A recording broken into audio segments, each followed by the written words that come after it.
Clara, a young woman who lost her twin sister in an accident, moves to an isolated house in the countryside. She still suffers from guilt and grief. The house seems peaceful, but there's something unsettling about its dark corners. Clara felt the weight of her suitcase as she entered the isolated house. The wooden floor creaked under her steps, emitting a hollow sound that seemed to echo throughout the empty space. The house, old and forgotten by time, was submerged in a silence that at first felt comforting to her. Perhaps here, far from everything and everyone, she could finally free herself from the painful memories that haunted her. After Alice's death, Clara sank into a solitude she could no longer avoid. It was as if her own existence had shattered the moment Alice was gone. Every place in the city seemed to bring a memory of her sister, a ghost that followed her, a guilt that grew with each passing day. That's why she decided to move to the countryside. She needed space, she needed silence. But now, in the almost oppressive quiet of the new house, Clara felt uncomfortably exposed. The isolation she had sought so much seemed to amplify her sadness. The wooden walls, the narrow hallways, everything carried a heavy atmosphere, as if the house also held secrets Clara had yet to discover. She ignored the shiver that ran down her spine, telling herself it was just the tension of the past few months finally manifesting. Sighing, Clara dropped her suitcase beside the stairs. She would spend the night there and try to organize her things in the morning. Fatigue began to overpower the tension, and she climbed the stairs to the bedroom upstairs, hoping that sleep would come quickly. Lying in bed, listening to the wind pass through the cracks in the windows, she felt, for a brief moment, at peace, until the silence began to weigh on her again. Clara woke up in the middle of the night, the room engulfed in an almost palpable darkness. She blinked a few times, trying to adjust her eyes, but the only light she could make out was the faint glow of the moon filtered through the worn curtains. The silence of the house seemed more intense now, as if the air had thickened, pressing down on her. She closed her eyes, trying to fall back asleep. Then she heard it. "Clara," a soft whisper, almost imperceptible, lost in the wind. Her body stiffened. The sound seemed to come from the hallway, outside the door. Clara remained still, listening carefully. Maybe it was just her mind playing tricks on her. After all, she was tired and emotionally drained. But the whisper returned, this time clearer. "Clara, hear me?" She rose slowly, her heart racing, trying to calm her breathing. There was no one there. The house was completely empty, feeling a chill run down her spine. Clara turned on the lamp, casting a yellowish light across the room. For a moment, the fear subsided, replaced by a feeling of helplessness. Perhaps it was just her grief manifesting in strange ways. There was no other explanation. Getting out of bed, Clara walked to the bedroom door and opened it, peering into the hallway. Nothing, just the dark emptiness. She laughed at herself, nervously, shaking her head as if trying to rid herself of a foolish idea. "I'm imagining things," she muttered, returning to bed. Lying down, she tried to relax, but the feeling of being watched remained. And even with her eyes closed, Clara knew that something was changing in the house. The whisper, no matter how hard she tried to deny it, was unmistakable. And she knew that voice all too well. In the following days, Clara tried to forget the whisper from that night. She kept herself busy by making small improvements to the house, cleaning, rearranging old furniture, and trying to bring a touch of life to the environment. During the day, the house even seemed cozy, and Clara almost managed to convince herself that her mind was merely replaying echoes of grief. But at night, the feeling of being watched returned, intense and heavy. On the third day, while cleaning a dusty mirror in the hallway, something caught her attention. As she wiped the surface, she saw, in the reflection, a shadow that seemed to move behind her. She quickly turned around, but the hallway was empty. Clara sighed, feeling the adrenaline still coursing through her body. Later that same night, as she passed by the mirror on her way to the bedroom, Clara felt a presence and stopped.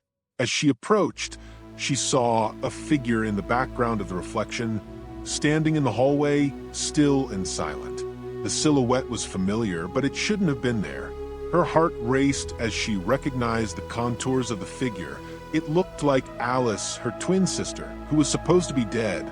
Clara, the voice echoed again, soft and distant, like a whisper on the wind. Frightened, Clara looked away from the mirror, and when she looked back, the figure had disappeared. She felt her body tremble, the fear freezing her in place for a moment. Something wasn't right. The memories of Alice returned, bringing a new wave of sadness and guilt. It all felt too real to be an illusion, but Clara knew she needed to keep her sanity. With hesitant steps, she returned to her room, leaving the mirror behind. However, the sense that something else was there, besides her pain, was starting to solidify. The following nights became unbearable. The whispers now came from every corner of the house, especially in the stillest hours of the early morning. Clara felt suffocated by the weight of the voices whispering her name, asking for attention, begging her to listen. She tried to ignore them, but as the days passed, Alice's voice became clearer, more insistent. "Clara, I'm so alone." Those words tore her apart inside. Each whisper felt like a cry for help that Clara couldn't answer. Her nights were spent in a constant state of vigilance, always waiting for the next sound, the next manifestation. And during the day, physical and emotional exhaustion overtook her. The lack of sleep mixed with memories of Alice, creating a cycle of anguish and confusion. Clara tried to convince herself that it was just her mind playing tricks on her, that the voices and visions were simply manifestations of her unresolved grief. But the visions in the mirror, the shadows in the hallways, and the persistent whispers made her doubt. Each night seemed to bring Alice back a little more, as if the distance between the two worlds was narrowing. One night, after hearing her sister's insistent call, Clara finally gave in to the pressure and responded. "Alice, what do you want from me?" The silence that followed was even more terrifying. Clara remained in bed, waiting for a response that never came. But something inside her knew that, somehow, the bond between her and Alice was still alive. And that terrified her. Determined to understand what was happening, Clara began exploring every corner of the house in search of answers. Something was keeping her there, something beyond her pain. In the attic, among old boxes and dust-covered furniture, she found a small box of old photos. When she opened it, her heart raced. The images revealed a family who had lived in the house many years ago. In some photos, two young sisters smiled, full of life, but as Clara flipped through the photos, the atmosphere grew heavier. She continued investigating and discovered an old local newspaper that reported a tragedy that had occurred decades earlier in that same house. The sisters in the photos had died under mysterious circumstances. The older sister, according to the report, began hearing the voice of the younger one even after her death. She was found lifeless in the lake near the house, drowned, apparently drawn by the voice calling to her on quiet nights. Clara felt a chill run down her spine. The story of the sisters seemed like a dark reflection of her own life. The voices, the whispers, could they be connected to this house? The line between the tragic past of the former residents and Clara's present began to blur. The more she researched, the more she felt that the house was tied to some kind of malevolent force, feeding on the pain and guilt of those who lived there. The tragedies that had occurred there were not coincidences. But why Alice? Why Clara? Sitting on the attic floor, with the photos scattered around her, Clara began to realize that if she didn't find a way to break this cycle, she too might be drawn to the same fate as the sisters from the past. That same night, a storm formed. The house, once silent, seemed alive, as if the winds howling through the windows were ancient laments. Clara couldn't sleep. The feeling that something was about to happen was overwhelming.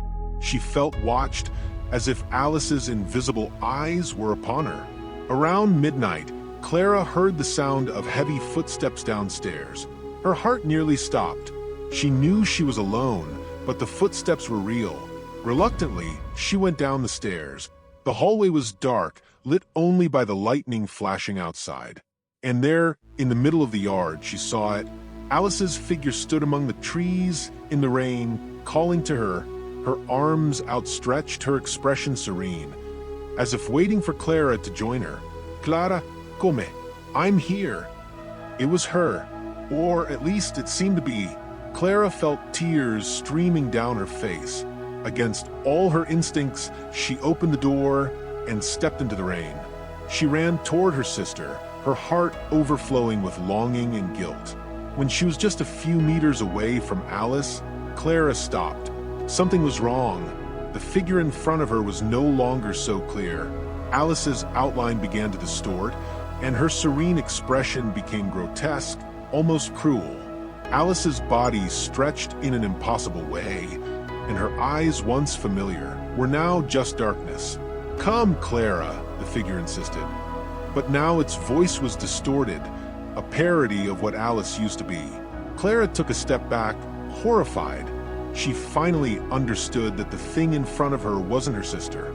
It was an entity, a manifestation of all the grief and guilt she carried, fed by the malevolent force of the house. The entity was trying to lure her to death. "You're not Alice," Clara screamed, as the wind and rain lashed against her face. Clara fought the temptation to give in. Part of her still longed for her sister, still wanted to believe that somehow she could save her, bring her back. But the truth was clear now. Alice was dead, and whatever was before her was a lie, a trap. "Let me go," Clara whispered, more to herself than to the entity. The figure hesitated for a moment, as if the house itself were pondering what to do. Alice's whisper, once a sound of comfort, now felt like a constant threat. Clara knew that if she didn't make a decision at that moment, she would end up like the sisters of the past, trapped in an eternal cycle of guilt and pain. She took another step back, feeling the power that surrounded her weaken. She remembered the happy moments she had spent with Alice before everything fell apart. Those were the real moments, the real Alice, not this twisted shadow trying to deceive her. "I'm not going to follow you," Clara stated more firmly. With those words, the figure began to dissipate, Alice's distorted features fading into the darkness as the wind howled in protest. Clara stood still, breathing deeply. She knew that decision had sealed her fate, not to be a prisoner of guilt any longer. The dawn brought an unexpected silence. The storm had passed, and the house, now bathed in the soft morning light, seemed different. Clara, exhausted, walked slowly through the rooms, feeling a calm she hadn't experienced in a long time. For the first time since she arrived, the house felt empty, not of presence, but of tension. She walked past the mirrors, stopping for a moment to face her reflection. There were no more shadows, no distant figures, just her own tired face. A wave of relief swept over her. Perhaps now, after everything, she could finally move on. Clara began to pack her things, determined to leave the house behind. As she placed the last suitcase in the hallway, she glanced at the mirror one last time. That's when she noticed, for a brief moment, she saw Alice's reflection behind her, smiling enigmatically. Clara blinked, and the reflection was gone. A shiver ran down her spine. Had the terror ended?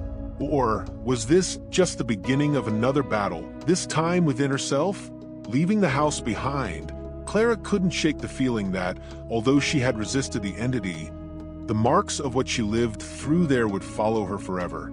If you enjoyed this video and want more content like this, don't forget to subscribe to the channel and give it a like. Your support is really important to us and motivates us to bring more amazing stories. Thank you for watching.